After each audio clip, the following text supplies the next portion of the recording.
dengan istilah perusahaan, sedangkan organisasi yang bertujuan untuk tidak mencari laba yang biasanya disebut sebagai lembaga swadaya masyarakat.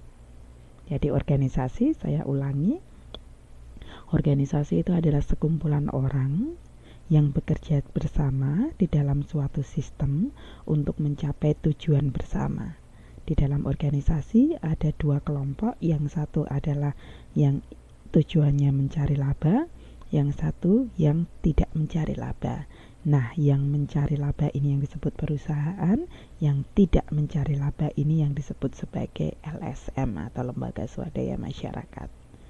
Oke ya, sampai di sini semoga Mas Nano dan teman-teman yang masih ada di lintasan bisa mengikuti dengan baik. Sampai sejauh ini masih 6 orang teman-teman. Dan kemudian yang terakhir dari fungsi manajemen adalah controlling atau pengawasan. Yang dimaksud dengan aktivitas pengawasan adalah aktivitas yang dilakukan oleh seorang manajer untuk mengadakan tata cara pengukuran yang tepat serta sistem monitoring yang tepat atau sistem pengawasan yang tepat yang ditujukan untuk mengevaluasi capaian yang dicapai oleh perusahaan. Saya ulangi lagi, yang dimaksud dengan controlling atau pengawasan adalah aktivitas yang dilakukan oleh seorang manajer untuk mengadakan alat pengukuran yang tepat serta sistem monitoring atau sistem pengawasan yang tepat yang ditujukan untuk mengevaluasi pencapaian perusahaan.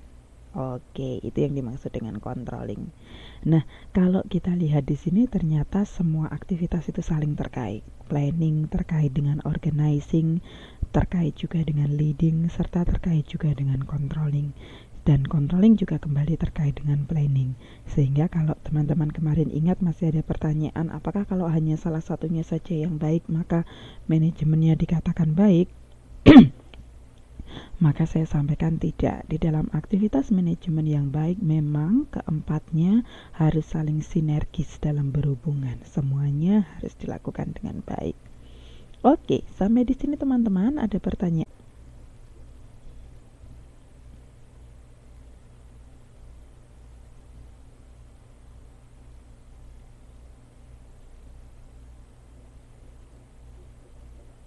Maaf ya, saya sambil membalas SMS teman sebentar. Oh oke. Mas Ano menyatakan contoh organisasi perusahaan di Indonesia, Bu. Oh, contoh organisasi atau perusahaan, Mas. Tadi sudah saya jelaskan ya bahwa ada perbedaan yang dimaksud dengan organisasi, kemudian perusahaan itu salah satu kategori dari organisasi atau salah satu tipe organisasi yang ditujukan untuk mendapatkan laba. Contoh perusahaan di Indonesia ada banyak, Mas Nano.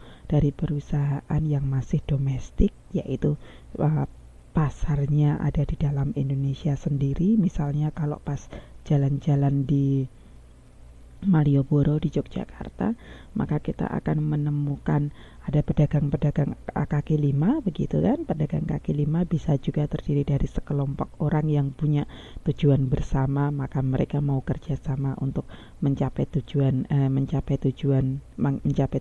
bersama, itu bisa disebut sebagai perusahaan, Mas Nano. Ataupun kemudian kalau yang levelnya internasional yang dimiliki oleh Indonesia, misalnya kalau jalan-jalan masih di Yogyakarta, kalau jalan-jalan ke Kasongan, di situ kemudian Anda ketemu dengan berbagai pengusaha gerabah. Pengusaha gerabah itu punya karyawan dan dia pasarnya bukan hanya untuk pasar Indonesia tapi juga pasar luar negeri. Itu juga merupakan contoh perusahaan. Banyak ya Mas Nano ya. Mungkin Mas Nano asalnya dari mana, di sekitar Anda juga bisa menemukan contoh-contoh perusahaan.